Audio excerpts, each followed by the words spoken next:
नमस्ते बच्चों। ग्रामर के सीरीज के अंतर्गत हम आपको एक ग्रामर का फुल पैकेज के रूप में दे रहे हैं। अब ये पार्ट 6 है।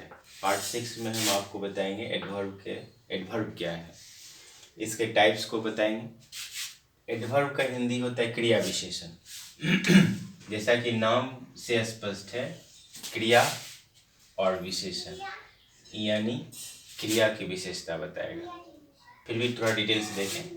सिर्फ क्रिया की ही नहीं, ढेर सारी चीज़ों की विशेषता बताई जाती है, गौर करिए। Adverb is a word that qualifies.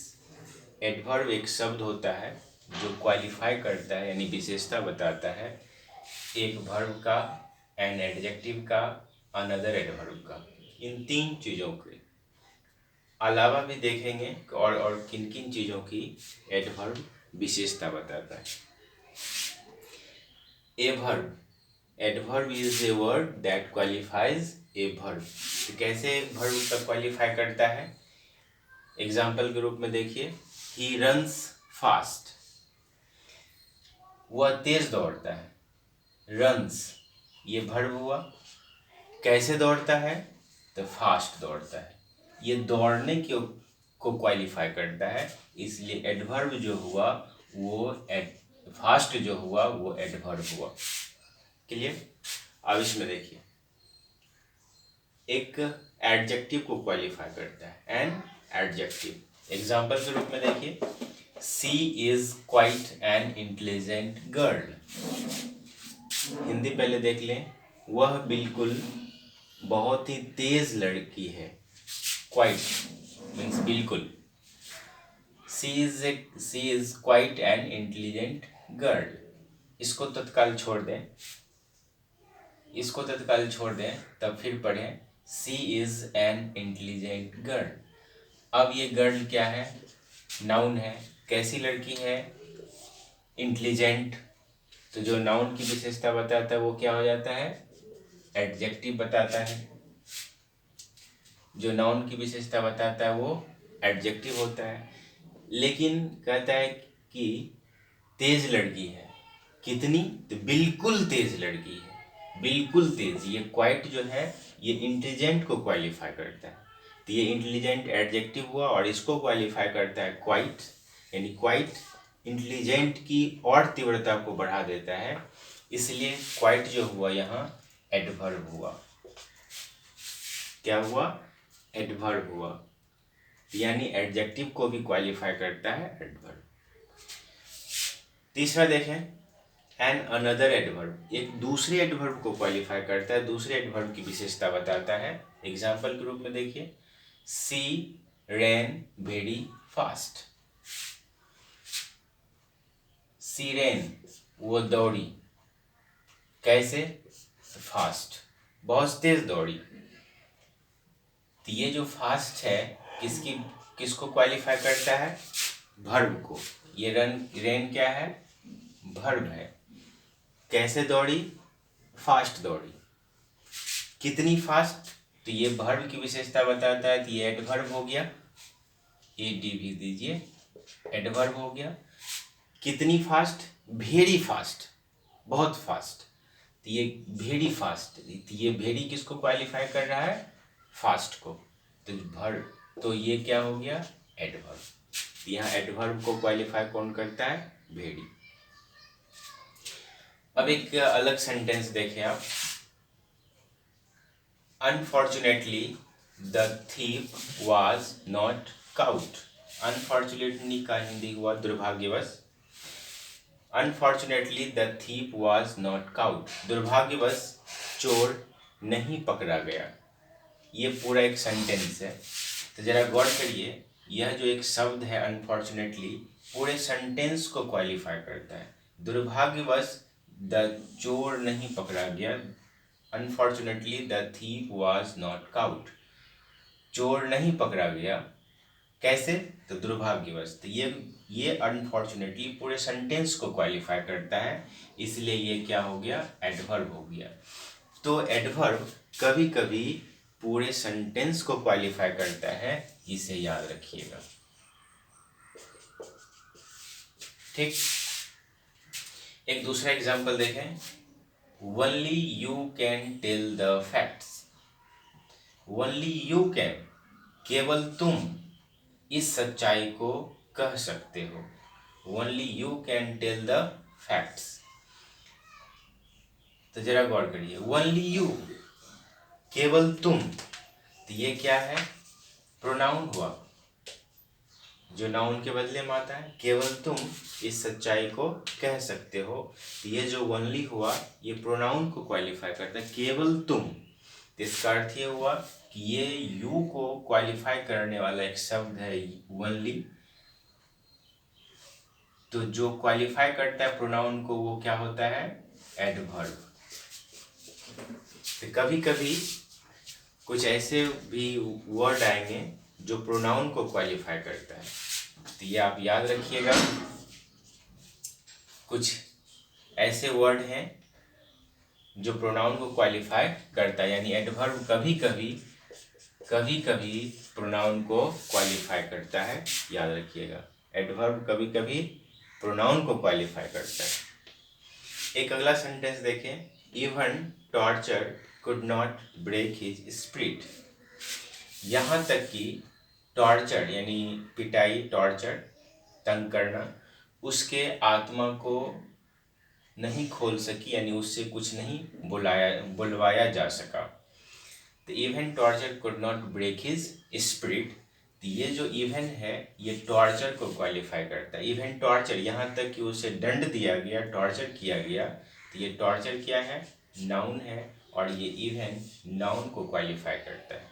ये यहाँ पर एडवर्ब का काम करता है। इसलिए कभी कभी कुछ ऐसे शब्द हैं जो एडवर्ब नाउन को क्वालिफाई करता है, इसे याद रखिएगा, जो आपने सेंटेंस में देखा। अब हम चलते हैं इसके टाइप के विषय में। एडवर्ब के कुल 9 टाइप हैं। पहला टाइप है adverb of time. Adverb of time यानी ऐसे शब्द होंगे, फिर परिभाषा को गौर करिएगा, ऐसे एडवर्ब होंगे जो टाइम को सूचित करेगा। कौन कौन से ऐसे शब्द हो गए? तो उसके वर्ब से आप व्हेन लगा करके यदि आप प्रश्न पूछते हैं तो आपको जो जवाब आएगा वो एडवर्ब ऑफ टाइम होगा।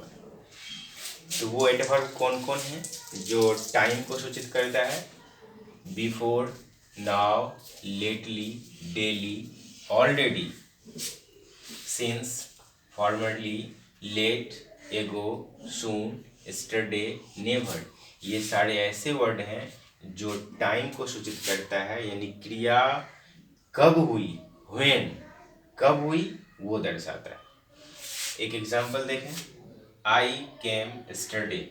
आई केम यस्टरडे, मैं कल आया। कब आए? व्हेन कम, ये वर्ब है, इससे आप सवाल करिए व्हेन लगा करके, WHEN। व्हेन लगा करके जब आप वर्ब से सवाल करिएगा तो जो जवाब आएगा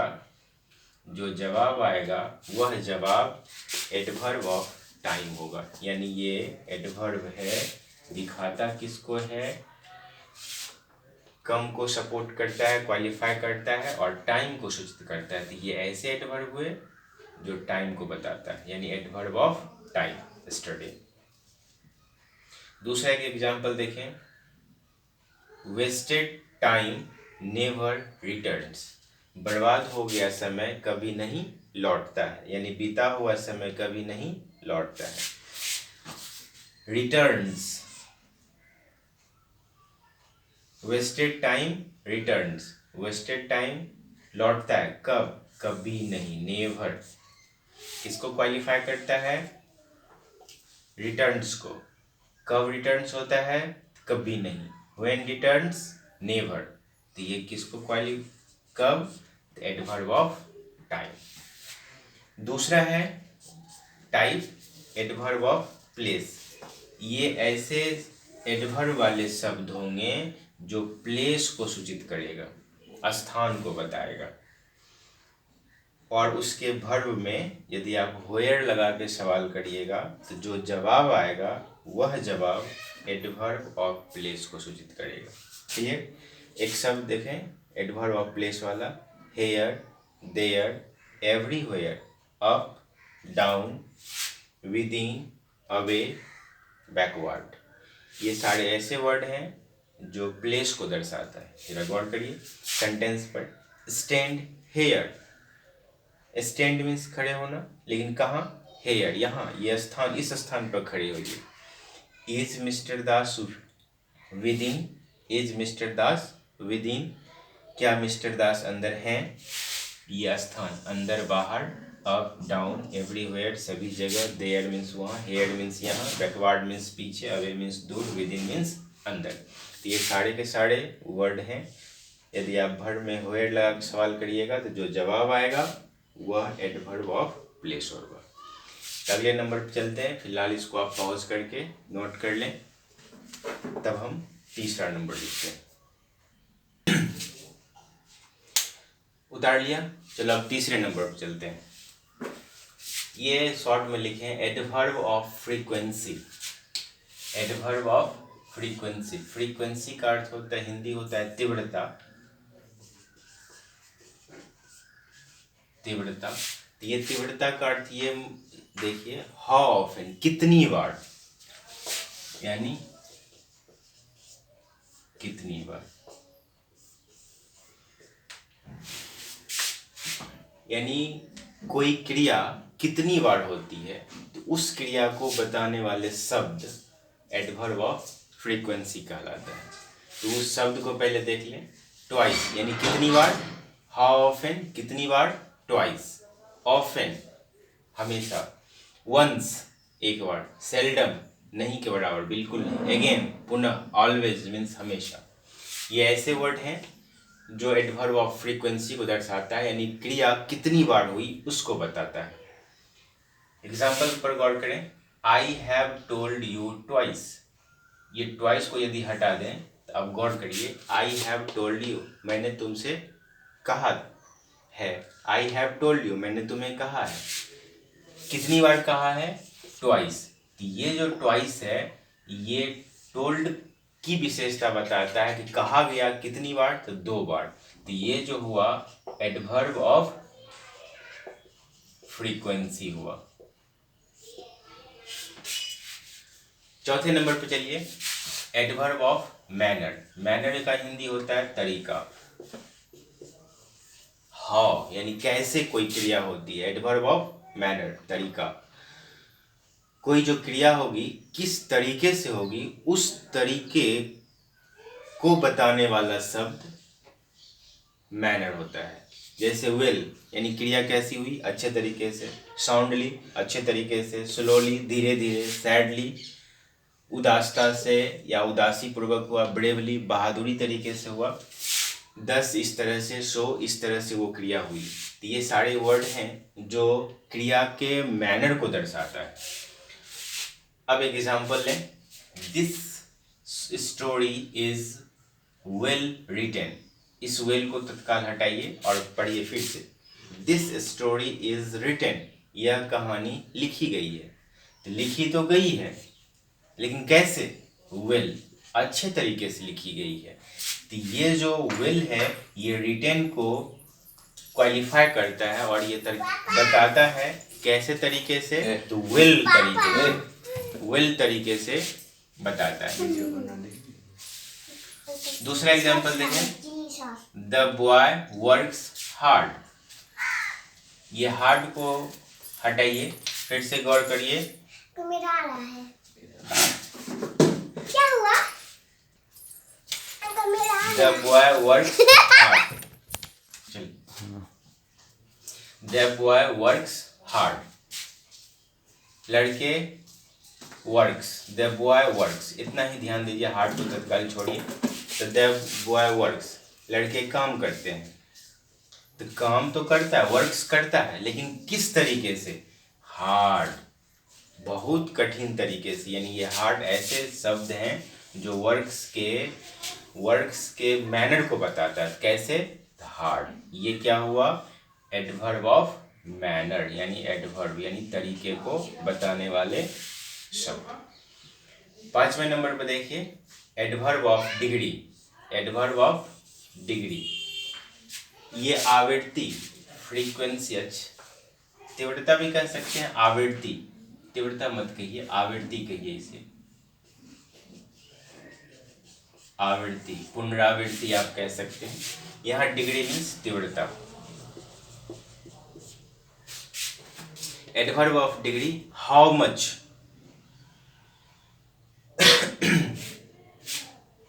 कैसे।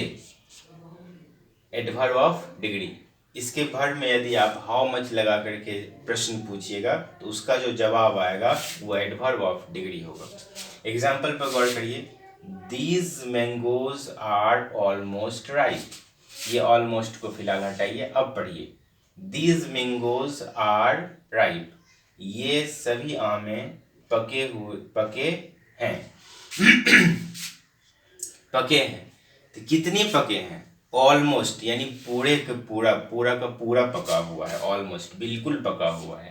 तो ये कैसे बताता है, ये उनकी तीव्रता बताती है, डिग्री बताता है कि कितनी मात्रा में वो पके हुए हैं। तो ये एडवर्ब ऑफ डिग्री वाले शब्द हैं। दूसरा एक एग्जांपल देखिए, you are quite wrong. Quite को हटा करके पढ़िए, यू आर रॉन्ग, आप गलत हैं, आप गलत हैं। तो रॉन्ग गलत हैं, लेकिन कितनी, हाउ मच, कितनी रॉन्ग है, तो क्वाइट बिल्कुल गलत है आप। तो ये क्वाइट इस वर्ब को क्वालिफाई करता है और उसकी तीव्रता बताता है, डिग्री बताता है, कितने गलत है, तो बिल्कुल गलत है। तो ये कौन सा एडवर्ब हुआ, एडवर्ब ऑफ डिग्री हुआ। और देखिए 6ठा नंबर का अगला adverb, adverb of affirmation and negation, यानी एक ऐसे एडवर्ब होंगे जो स्वीकार करने वाला होगा और एक निगेटिव वाला होगा, पॉजिटिव होगा और निगेटिव होगा। गौर करिए, श्योरली पॉजिटिव वाले एडवर्ब, सर्टेनली पॉजिटिव वाले और नॉट नेगेटिव वाले। एग्जाम्पल पर गौर करिए, I do not know him. I do not know him, know को हटा दीजिए, डू तो आता है हेल्पिंग वर्ब के, हेल्पिंग वर्ब रहता है तब जाके नॉट लगता है। तो आप इसे हटा के पढ़िए, आई नो हिम, मैं उसे जानता हूँ। तो मैं उसे जानता हूँ, लेकिन ये जो नो है इसको क्वालिफाई करने के लिए एक नोट लगा हुआ है कि आई डू नॉट नो हिम, मैं उसे नहीं जानता हूँ। तो ये जो नोट है नो को क्वालिफाई करता है, इसलिए नोट जो हुआ वो एडवर्ब हुआ और एडवर्ब ऑफ निगेशन हुआ। क्लियर। अब इसे पॉज करिए और आप इसे उतारिए, नोट कर लीजिए कॉपी में, फिर उसके बाद हम अगले नंबर पर चलते हैं। अब 7वें नंबर का देखो, एडवर्ब ऑफ रीजन। रीजन का हिंदी कारण, यानी जो क्रिया होगी वह क्रिया को बताने वाला कोई ना कोई कारण वाला जो शब्द होगा कि वो क्रिया किस कारण से हुई, और उस कारण को बताने वाला जो शब्द होगा वो रीजन होगा, यानी एडवर्ब ऑफ रीजन होगा। जैसे कि हम कहते हैं ना, हेंस, देयरफॉर, इसीलिए वो भाग गया, चोरी किया इसीलिए वो भाग गया। तो देयरफॉर तो कारण, सेंटेंस पर गौर करिए, ही देयरफॉर लेफ्ट स्कूल। इस देयरफॉर को छोड़ करके पढ़िए तो ही लेफ्ट द स्कूल, द लगा दीजिए तो ज़्यादा ठीक रहेगा। ही लेफ्ट द स्कूल, वो उसने स्कूल छोड़ दिया, तो कोई ना कोई कारण होगा, इसलिए वो कारण छुपा हुआ है, उसके लिए एक शब्द आया, ही देयरफॉर लेफ्ट द स्कूल, वह इसीलिए स्कूल छोड़ दिया। तो लेफ्ट के कारण को बताने वाले ये शब्द देयरफॉर। तो ये जो देयरफॉर है ये रीजन को दर्शाता है, इस क्रिया के कारण को बताने वाला शब्द है, इसलिए ये क्या हुआ, एडवर्ब ऑफ रीजन। 8वां नंबर पर गौर करिए, इंट्रोगेटिव एडवर्ब। ये ऐसे एडवर्ब होंगे जो प्रश्न पूछेगा। इंट्रोगेटिव का हिंदी प्रश्नवाचक, तो आप जानते ही हैं, प्रश्नवाचक क्रिया विशेषण। तो प्रश्न पूछने वाला ये क्रिया विशेषण है। कौन कौन हो सकता है? Where, when, how, how much, how many इत्यादि। सेंटेंस पर गौर करिए। When did you come? When did you come? वह कब आया? आया व्हेन। यू केम और व्हेन डिड यू केम, यानी वह तुम कब आए, तुम यू। व्हेन डिड यू कम, तुम कब आए, कब आए। तो ये जो कम को क्वालिफाई करने वाला कौन है? व्हेन। प्रश्न पूछता भी है और क्वालिफाई करता है कि कब, इसलिए ये जो है इंट्रोगेटिव एडवर्ब है और इंट्रोगेटिव एडवर्ब है। दूसरा एग्जांपल देखिए। Why are you late? आप क्यों लेट हैं, क्यों देर से आए या क्यों लेट हैं। तो लेट है क्यों, तो ये जो क्यों है प्रश्न पूछता है और लेट को क्वालिफाई करता है, इसलिए ये एडवर्ब है और प्रश्न पूछने वाला एडवर्ब है, यानी इंट्रोगेटिव एडवर्ब है। लास्ट देखिए 9 नंबर का relative adverb. Relative adverb, relative का हिंदी संबंध, यानी एडवर्ब तो होगा लेकिन वो संबंध भी बताएगा। क्रिया विशेषण है, क्रिया की विशेषता बताते हुए वो संबंध बताएगा। तो वो शब्द कौन कौन से हैं? When, where, how much, how many. आप सोच रहे होंगे कि यही शब्द यहाँ भी लिखा हुआ है, यही यहाँ लिखा हुआ है, तो ये कैसे? तो जब प्रश्न पूछ रहा होता है तो वो इंट्रोगेटिव एडवर्ब होता है, और जब वह संबंध बता रहा होता है तो वो रिलेटिव एडवर्ब होता है। एक एग्जाम्पल पर गौर करें। This is the house, this is the house where he lived. यह वही घर है,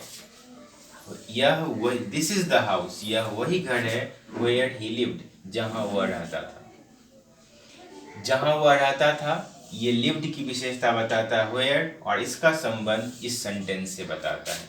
दिस इज द हाउस, यह घर है, ही लिव्ड, वह रहता था। इसका संबंध एक सेंटेंस और एक दूसरा सेंटेंस, ये दोनों सेंटेंस को ये वेयर जोड़ भी रहा है, यानी दोनों में संबंध भी स्थापित कर रहा है, और ये लिव्ड को क्वालिफाई कर रहा था कि जहां वह रहता था। तो ये इंट्रोगेटिव नहीं होकर के संबंध बताने वाला एडवर्ब होता है। तो दिस इज द हाउस, यह वही घर है वेयर ही लिव्ड, जहां वह रहता था। दूसरा देखिए, लेट मी नो, मुझे जानने दीजिए, व्हेन यू विल कम, तुम कब आओगे, यानी मुझे जानना है कि तुम कब आओगे। तो मुझे जानना है when you will come, sorry you will come, तुम कब आओगे, तुम कब आओगे, और लेट मी नो, ये दोनों को जोड़ने वाला ये व्हेन है, ये रिलेटिव है, रिलेशन दोनों में संबंध स्थापित करता है, और ये कम को भी क्वालिफाई करता है कि कब कब आओगे। तो ये क्या हो गया? When relative adverb. तो आप इसे कॉपी में नोट कर लीजिएगा और आप याद भी कर लीजिएगा। अगले क्लास में हम फिर मिलेंगे, तब तक के लिए धन्यवाद।